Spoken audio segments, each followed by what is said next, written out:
Over the years, I've had the opportunity to work with some really great senior pastors. But more than working with them, I actually had a really great relationship with them outside the office. That's what we're talking about this week on the Youth Worker Daily, how to make our pastors a priority.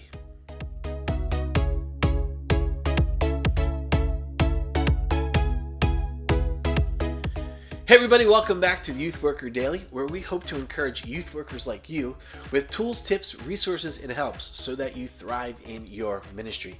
My name's Jay Hyam, and this week we're talking about a really fun topic, how to make our pastors a priority. In other words, how can we develop a relationship with our pastors that is fruitful and beneficial for us while we're in the office, and yet still have a relationship with them when we're out of the office. And to help us do that this week, we're going to do things a little differently. Instead of trying to pack all 5 topics into one long video, we're going to break them out and we're going to spread them across this week. And each day we'll tackle one of those topics. That way I can share some experiences and we can really spend a little bit more time talking about why I think these things are good for us to have as we think about how we relate and work with our pastors. I think it's super important that we work on developing a relationship with our pastors, both a work relationship while we're in the office and doing things that are ministry related, but it's also beneficial to have a relationship with your pastor outside of the office, a way to connect with them on a different level and just develop those relationships and those bonds.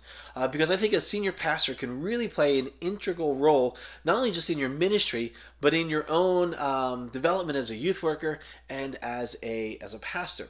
And so I think taking time to really focus on that relationship and do what you can to add to that is a great benefit both for you and for the pastor. And I think in some ways it actually benefits the church in a much larger way. I said in the opening thing, I've had the opportunity to work with a number of pastors, and a couple of them have been really, really great. And I look at those relationships that we were able to establish over the years working together. And I had more than just a working relationship, but I actually considered these men great friends of mine, great mentors who have shaped how I think about ministry, how I think about caring for people. And I'm super appreciative to have those relationships. And I'd like to say at the time, I was the one who initiated a lot of that, but I wasn't. I was still young in ministry, and fortunately they saw the value of having relationships with their staff and with me, and because of that, I really benefited from that. But as I kind of moved from those relationships into new relationships in different roles, what they implanted in me as far as what it looks like to have a great relationship, I began looking at it from the other direction. What do I need to do, or how can I do things so that I am beginning those relationships, or I am focusing on those relationships, or at least doing my part to help foster a healthy relationship with my senior pastors. So this week I'm going to talk about those 5 things, and let's just go ahead and jump into the first one right now. Okay, so the first thing I think that we need to consider as we look at making our pastors a priority is keeping them informed. This is a hugely important thing for us as youth workers, that we are doing everything we can to make sure we are keeping our pastors in the loop of the things that are happening in and around the youth ministry. Here's the number one reason why I think we need to make sure that our pastors are informed. And I think that is that no one likes to be blindsided. No one likes to find something out kind of secondhand or from someone else, especially if it's related to something family ministry-wise within your church. The last thing a pastor wants to hear is an upset family coming to him and dropping a bombshell of an event on him, and him not having any idea what's going on or what they're talking about, and then he's left there to kind of figure out the pieces. And of course that's going to lead to you getting that awkward and difficult call into the office to try to explain what is happening. So I have found it not just helpful but super important that I do everything I could possibly do to keep my pastors informed. Now, in the first couple of years of doing this, one of the things that I enjoyed was having regular meetings with my lead pastors. In one occasion, we met every couple of weeks. In another situation, we met every week. And in the course of meeting every week, we were able to do a couple of things. We had some great Bible study together. We had some great prayer time together. But in that time, I was able to share with him the things that were going on in the student ministry. I was able to share the good stuff, the bad stuff, the frustration parts, the things that I was really struggling with. And it was just good for him to know where we were, what we were doing, and the things that were going on in the youth ministry. Now, let's break this down a little bit and give you just a little bit more than just these quick ideas. I think it's great for us to keep him informed on what's going well. Your pastor wants to know that the youth ministry is being fruitful, that it's being productive, that you are doing the things that you've been called to do. And by informing them that there are good things happening, you kind of reinforce for him that there are good things happening. And then when he has the opportunity, maybe talking to the elders or maybe talking to some of the church leadership, and if the question comes up, hey, what's going on in youth ministry? He's aware of some of the good things and he can share those things with them.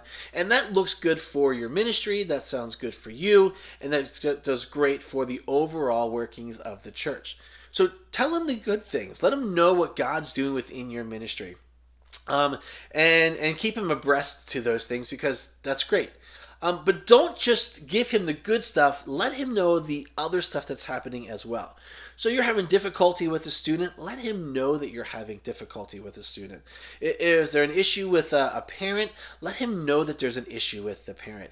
Someone did something wrong or something messed up or something got damaged. Don't wait for him to hear about it secondhand. Make that phone call, send that email, give him a text message. Let him know what's happening. This is crucial for your relationship with him. Like I said in the beginning, nobody wants to be caught off guard or blindsided with bad news. And so if something does happen, just make the phone call and let him know or her know what it is that has happened. And that way, when those phone calls do come in, he's aware of it. And be honest. Don't try to sugarcoat it. Don't try to make excuses for it. Hey, if it's your mistake, own it. Say, I goofed up. I said the wrong thing. I did the wrong thing. This is what happened. Own your mistake and let him know that it is your mistake. If it was somebody else, don't try to cover for somebody. Just be honest. We're not throwing people under the bus when we do that. We're not trying to get someone kicked out of the church when we're doing it. But your pastor needs to know what is happening, what's going on, good and bad. Are you looking to make changes in the ministry? Are you looking to do something different? Do you want to talk about having a vision or a mission statement? Don't do that in the shelter of your office. Involve him in that. Bring him into that conversation. You might have the freedom to go and dream and explore and change and do things, but there might be things that are happening for a reason. And if you're not fully aware of what's happening and you start making changes, you might actually disrupt some of the larger ministries within the church. And you don't want to do that. So if you're looking at some things differently, keep him involved. A couple of lessons from my own experience. Like I said, I met with my one pastor on a weekly basis, and it was a great time to have some Bible study and some prayer. But we developed a really great relationship, and I totally trusted him to share the things that we were dealing with, the good, the bad, the changes, the ups, the downs, even some of the things that were happening in my own personal life, and as they affected the ministry, I was able to share those things with him. And what I found in doing that was having that trust and that relationship means that I knew that he had my back, and I knew that he was caring for me. I knew that he was praying for me in ways that were super important and significant. And so having the opportunity to meet with him every single week and share those things was absolutely fantastic and super helpful. Now, those are the good things. Now, the bad things is there was a time when I started changing and making some decisions about the ministry, and I hadn't really talked with one of my senior pastors, and I haven't really shared that with the leadership.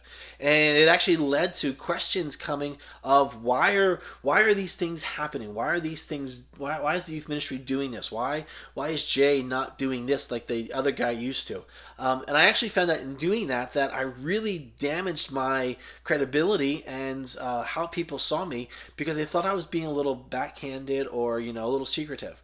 So if you are looking to do those changes and make those changes, make sure you're communicating. And the changes I was making wasn't bad. It was just we were trying to update the ministry to reflect some of the things that are happening in culture, and so that we could better address some of those issues with our students. And the big mistake was I didn't communicate that to anybody, and that came back to bite me in the butt. All right, so keeping your pastor informed. First step in making your pastor a priority. But I want to know what you think. How do you see the importance of keeping your lead pastor informed of the things that are happening within your ministry? What ways do you do that? Do you get together for lunch? Are you a monthly meeting? Do you have weekly meetings? Are you sending those emails? How are you communicating the things of your youth ministry with your pastor so that he is informed? Love to hear what you're doing. So leave your comments below. I'd love to read them and engage with you in conversation over them. It'd be super helpful for our community to learn from your experiences, and we'll all be better off for that. Guys, thanks so much for watching today's episode of the Youth Worker Daily. Like I said, this is a whole week-long series, so we're going to come back tomorrow with part 2, and we'll talk about another thing that will hopefully help you make your pastor a priority. In the meantime, do us a favor, subscribe to this channel, and go ahead and ring that bell. That way when we upload our next video, you'll get an inbox message saying it was ready for you to come and view. And don't forget to check us out on social media. You can find us on Facebook, Twitter, and Instagram, all using the same handle of Youth Worker Daily. That's YTH Worker Daily. And don't forget to stop by the website, theyouthworkerdaily.com. All right, guys, we'll see you next time right here on the Youth Worker Daily.